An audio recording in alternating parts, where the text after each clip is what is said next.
સીતારામ બધાઈને. આજે સ્કૂલે નથી ગઈ, શુક્રવાર છે અને બાની તબિયત થોડીક વધારે બગડેલી છે. એટલે આજે અમારે રૂલ્સ તો એવો છે કે 2 દિવસ પહેલાં રજા લેવાની, પણ તબિયતનું ને કાંઈનું તો નક્કી ના કહેવાય. એટલે સવારમાં મેસેજ કરી દીધો ઓફિસમાં કે આજે શાળાએ નહીં પહોંચાય, કારણ કે આજે હજી સંભાળી શકે એમ નથી બાની તબિયત વધારે બગડેલી છે. છાના મુના હુતા છે, આખું ખોલે ને બંધ કરે, ખોલે ને બંધ કરે. અને હું બેહી ગઈ છું સવારમાં. 8 વાગ્યા છે. રાત આખી 2 જણા જે છે એની આસપાસ ઘૂમરા મારતા હતા. વૃદ્ધોનો કાંઈ ભરોસો ન હોય, બહુ ધ્યાન રાખવું પડે. ઘણા બધા તમારા ગુડ વિશિસ આવ્યા છે, મને સારા વિશિસ, સારી સલાહ આપી છે. મને અનુકૂળ બધી સલાહો જે છે ને હું લગભગ માનતી જ હોઈ છું, અને મારાથી થાય એટલા લગભગ 99% પ્રયત્ન હું બા માટે કરતી જ હોઈ છું. કારણ કે કોઈ પણ વ્યક્તિ જે છે ને એ આપણને કોઈ દિવસ ઊંધે રવાડે ચડાવે એવી સલાહ ના આપે. પણ હવે વૃદ્ધાવસ્થા છે ભાઈ, એનું શરીર જ કામ કરતું નથી, ઉંમરનો થાક છે, કોઈ બીમારી નથી, તકલીફ નથી કોઈ, બસ એ પોતે બહુ નાની ઉંમરની અંદર કામ કરેલા છે અને હવે એના મગજની અંદર જે છે ને એ ફસાયેલું છે. એટલે એને ધલવલાટ છે, જેને કંઈક કહેવાય પણ મને ખબર નથી કે બહુ ધલવલાટ ઉપડે એને શું કહેવાય. એટલે બસ આમ ભાગવાનું કરે પણ ભગાતું નથી. પેલા જ્યારે હાલી શકતા ને ત્યારે એ દોડાદોડી જ કરતા, બેસતા જ નહીં. ત્યારે હાલી હકાતું હતું એટલે પ્રોબ્લેમ નહોતો. પછી હાલી નહોતું હકાતું, પગ બંધ થયા એટલે એ 4 પગે હાલતા થયા. 4 પગે હાલતા થયા ને તો વાંધો નહોતો કે વાંધો નહીં, એમનેમ ઘૂમરા મારે છે. હવે એ 4 પગે હાલવા જાય છે ને તો એ લડી જાય ને નીચે પડે રાખે. એટલે હવે એને રેઢા જ નથી મુકાતા જરાય વાર. એટલે હવે અજીતનો મને ભરોસો બહુ નથી આવતો. એટલે આજ તો મેં કીધું લઈ જ લઉં રજા. કાલે પરિણામ છે, પછીથી સોમવારથી વેકેશન પડશે. અમારે તો વેકેશન બહુ આપે નહીં જાજુ, થોડુંક આપશે. એટલે જઈશ, થોડોક સમય હોય, આખો દિવસ ન હોય, 3-4 કલાક જ જવાનું હોય, એટલે વાંધો નહીં આવે. મનુષ્ય પોતાના જીવનની અંદર બીજા મનુષ્યને જ્યારે ભૂલો બતાવે કે તમારી આ ભૂલ છે તો ગુસ્સે નહીં થવાનું, પરંતુ એનો આભાર માનવાનો. કારણ કે કોઈ તો વ્યક્તિ એવું દુનિયાની અંદર છે કે જે તમને સંપૂર્ણ દોષરહિત બનાવવા માગે છે, એનો કિંમતી સમય કાઢીને. એટલે આ ગૌતમ બુદ્ધનું સરસ મજાનું વાક્ય છે. આપણને કોઈ સલાહ સૂચન કરે, મને જ કોઈક બહુ સલાહ પછી વારંવાર એકને એક સલાહ આપી રાખે ને એટલે મને ગુસ્સો આવતો. પરંતુ ગૌતમ બુદ્ધનું સરસ મેં વાક્ય વાંચ્યું કે કોઈ આપણને આપણી ભૂલો બતાવે તો ગુસ્સો નહીં કરવાનો. એટલે હું પહેલો પ્રયોગ મારી ઉપર કરીશ કે કદાચ કોઈ મને સલાહ આપશે તો હું સાંભળી લઈશ અને હું મારું સ્વમંથન કરીશ કે આ ભૂલ છે ને મારી, હું જોઈશ અને પછી એને મારા જીવનની અંદર ઉતારીશ. કારણ કે સંપૂર્ણ દોષ રહિત થવું ને એ પણ દુનિયાની અંદર એક સારું કામ છે. પરિપૂર્ણ પૂર્ણ પુરુષોત્તમ છે. આ પૃથ્વી પર, આ સંસારમાં, સ્વર્ગ, આકાશ પાતાળ અને પૃથ્વી પર પૂર્ણ પુરુષોત્તમ ભગવાન નારાયણ એક જ છે. આ આપણે તો માનવ દેહ છે, મૂળિયા વિનાનું ઝાડવું છે, ક્યારે પડી જાય એની વાર લાગતી નથી. પાનખર ઋતુની અંદર જેમ પાંદડાઓ ફટાફટ પડે અને વસંત ઋતુની અંદર નવા કોમળી ફૂટી ઉઠે અને વૃક્ષ સરસ મજાનું હરિયાળું થાય, એમ આપણા જીવનની અંદર બધી ઋતુઓ આવે છે. કારણ કે 84 લાખ યોની અવતારની અંદર એક મનુષ્ય દેહ એવો છે કે જે બહુ દુર્લભ છે અને વારંવાર મળતો નથી, બહુ મોડો મળે છે. અને આ દેહ મળ્યો છે આપણને તો એની અંદર કંઈક કલ્યાણ અર્થે આપણું જીવન પસાર થાય એવી પ્રભુને પ્રાર્થના કરીએ. અને જીવનની અંદર કોઈ પણ વ્યક્તિને મનથી કે તનથી કોઈ પણ બાબતથી તકલીફ ના થાય એવા પણ પ્રયત્ન કરીએ.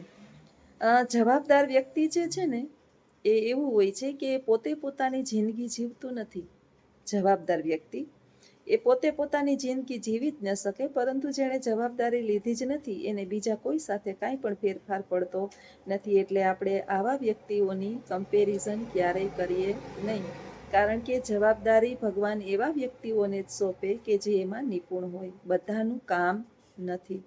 તમે જુઓ કે નાનું બાળક જે છે ને એ પોતાનું ખુદનું સંતાન હોય, માનું પોતાનું ખુદનું સંતાન હોય, વારંવાર જીદ કરે, તોફાન કરે અથવા તો કાંઈ ન કરે એટલે હાવણી, હાથમાં વેરણું, ઝાપટ, ફટ ફટ ફટ ફટ મારવા માંડીએ. બાળક છે એટલે ભાઠા ખાઈ લે. પરંતુ ઘરની અંદર આવા વૃદ્ધો હોય તો એને આપણે કાંઈ ના કહી શકીએ. અને આ જવાબદારી જે છે ને એ બહુ કઠિન જવાબદારી છે. ન કાંઈ કહેવાય અને ના કાંઈ વૃદ્ધો સમજે. અને છતાંય આપણે એને પ્રેમપૂર્ણક એક નાના બાળકની જેમ કેર કરવાની છે. દરેક બાબતનું ધ્યાન રાખવાનું છે. એ માણસ છે, એ કોઈ નાખી દેવાની વસ્તુ નથી. એની અંદર જીવ છે. જીવતે જીવડા, જે જીવતા જીવડા છે, આપણે કહીએ ને જીવતા જીવ, એને જીવનમાં તમે દુઃખી કરો અને એ લાચાર અને અશક્ત જ્યારે બને અને ત્યારે દુઃખી થાય તો ખરેખર બહુ કપરી પરિસ્થિતિ એના માટે સર્જાઈ જાય છે. એટલે એને કોઈ પણ પ્રકારની અંદર મનથી પણ તકલીફ ના થાય, એ બધું આપણે ધ્યાન રાખવું પડે. અને આ કામ અઘરું છે એટલે લગભગ આમાં ઘણા બધા નાપાસ થતા હોય છે.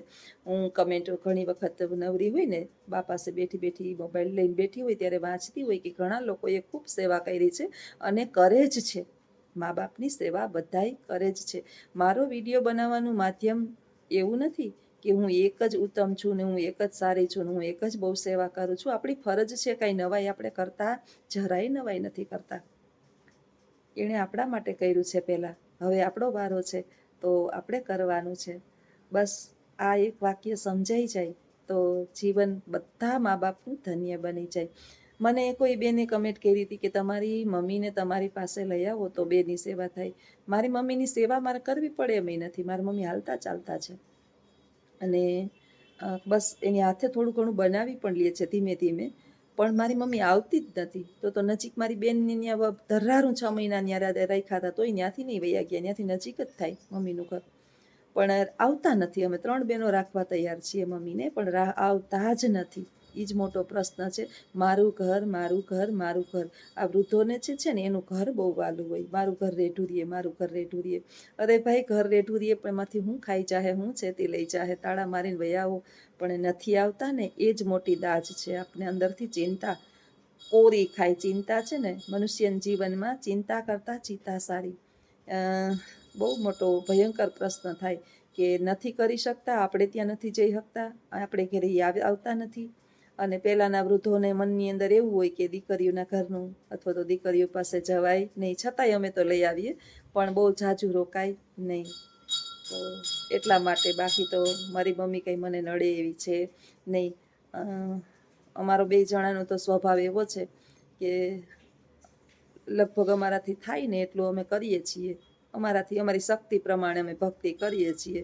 બાકી તો ઈશ્વર, આપણે કોઈને સર્ટિફિકેટ લેવાની કે સબૂત આપવાની જરૂર નથી. ઈશ્વરની ચોપડે બધું નોંધાતું જ હોય છે. આપણા દરેક કરેલા કર્મો, એવું નથી જીવનમાં ઘણી બધી આપણે ભૂલો કરી હોય અને જ્યારથી જાગ્યા ત્યાંથી સવાર, ઈશ્વર બધાને માફી આપે છે. પરંતુ જાગ્યા પછી પાછી ફરીવાર ભૂલનું પુનરાવર્તન કરવું ને, એનો અર્થ એવો કે આપણે સુધરવા માગતા નથી. મારી તો ભગવાનને પ્રાર્થના એટલી છે કે દરેક સંતાનોને સતબુદ્ધિ આપે અને મા બાપ જે છે એ સારી પરિસ્થિતિની અંદર જીવે. અમીર હોવું ને એ તો એક ધન દોલત અને તુચ્છ કાગળિયા છે, પરંતુ તમારા મા બાપ તમારા ઝૂંપડીની અંદર એ ખુશ હોય ને, એ દુનિયાનો સૌથી મોટો રાજા છે. એટલે અમે તો 2 જણા બહુ અમારી જાતને નસીબદાર માનીએ છીએ કે અમારા 32 વર્ષના જીવનની અંદર 32 વર્ષ પૂર્ણ થયા અમારા જીવનને સાથે. મારા સસરા જે છે છેલ્લા 10-11 વર્ષથી ગુજરી ગયા છે, તો એ પણ એટલા ખુશીની અનુભૂતિ કરતા. અમે પૈસાવાળા નહોતા, જરાય નહોતા, પણ અમે ભેગા બધાય બેસીને 3 ટાઈમ જમતા. ક્યાંક વસ્તુ લઈ આવીએ તો ભેગા મળીને ખાતા. કોઈ અંતરો નહીં કે ભાઈ આ વૃદ્ધો છે તો એને નહીં દેવાનું, નાના છોકરા છે તો એને વધારે દેવાનું. અમારી સાથે જમવાનું, કોઈ પણ પ્રકારનો ભેદભાવ નહીં. અને છેલ્લા બા હજી સુધી અમારી સાથે છે, પણ બાનું જ ચાલે. એટલે વૃદ્ધો જે છે ને આપણા ઘરના ખુશ હોય તો ખરેખર આપણી ઝૂંપડી પણ મહેલ હોય. બાકી તો તમે આખા ગામને જમાડો, હોમ હવન પૂજા પાઠ યજ્ઞ બધુંય કરો અને તમારા મા બાપ તમારાથી ખુશ ન હોય તો એ બધામાં ધૂળ પડી. એટલે લગભગ મારા વિડીયોનું માધ્યમ જ એ છે કે આપણા કારણે આપણા મા બાપ જે છે એ રાજાની અનુભૂતિ કરતા હોય. આપણે ભલે ગરીબ હોય, અને તમારી પાસે ગમે એટલા ધન દોલત અત્યારે હું જ છે મારી પાસે ગમે એટલું રાખવું પણ મારી કોઈ સેવા કરવા વાળું ના હોય તો એ બધું મારા માટે નકામું છે. એટલે ઈશ્વરને હું પણ પ્રાર્થના કરું કે મારા જીવનના છેલ્લા શ્વાસ સુધી હું હાલતી ચાલતી રહું અને ઈશ્વર એના ધામમાં બોલાવ્યો અને વૃદ્ધો કોઈ પણ રીતે તકલીફ ના થાય એવી પ્રભુના ચરણોમાં પ્રાર્થના. આજે બા છે ને એમને સૂતા જ છે, કંઈ મોમેન્ટ્સ બહુ જ વધારે છે નહીં, છાના મુના પડ્યા છે. ઈશ્વરની ઘણું બધું જે તમે મને કીધું છે ને મેં ઘણું બધું કર્યું છે અને હું કરું જ છું, અને છતાંય તમારી સલાહ જે છે એ મારી સર આંખો પર છે. આપતા રહેજો. મને મજા આવે છે કે આટલા બધા મને ચાહે છે, કારણ કે બધું જીવનની અંદર આપણને બધું મળે પણ સલાહ આપવાવાળા આપણા જે શુભ ચિંતકો જે છે ને એ ઓછા મળે. અને આપણા સગા સંબંધીઓ આ બધા તો આપણે ચાહતા જ હોય, પરંતુ જ્યારે મારી આવડી મોટી ફેમિલી છે એ મને આટલો બધો પ્રેમ કરે છે, મને સાંભળે છે અને મારા વિચારોને આટલું બધું માન આપે છે, ત્યારે ખરેખર મારો ઘણો બધો થાક છે ને એ ઉતરી જાય છે. કંઈ કામ ઉકલતું નથી. ઉઠીને બસ એમ નાસ્તો યાદ તો મેં નથી બનાવ્યો, બા ઉઠે ને તો ગરમ ગરમ કંઈક બનાવું, બેસી ગઈ છું એમને એમ ચા પીને. ક્યારેક ક્યારેક માણસ બહુ થાકી જાય, એટલું બધું થાકી જાય જીવનની અંદર કે ઘરની અંદર જે છે ને કોઈ બીમાર વ્યક્તિ હોય અથવા તો આ રીતે અશક્ત કે લાચાર હોય ને, એટલે હું બહુ એ બાબતમાં મોરી છું. મને થાય એનો પ્રોબ્લેમ નથી, ગમે એ થઈ જાય ને હું મારા શરીર ઉપર સહન કરી લઉં, પરંતુ મારી સામે જે છે ને કોઈ વૃદ્ધ વ્યક્તિ જે છે એ આ રીતે લાચાર ને અશક્ત હોય ને ત્યારે મને બહુ તકલીફ થાય. મારા નણંદ બિચારા બહુ લંડનવાળા છે ને, બહુ દુઃખી હોય કે એમાં મારી માં બિચારી. એટલે મને બધાની વિચાર આવે કે જ્યારે એ પહોંચી નથી શકતા અને વિડીયોઝની અંદર જોઈ અને દુઃખી થતા હોય. જગતની અંદર કોઈ પણ દીકરીઓના મા બાપ દુઃખી હોય ને એ દીકરીઓ જોઈએ જ ના કે મારી માં દુઃખી નથી સાસુ,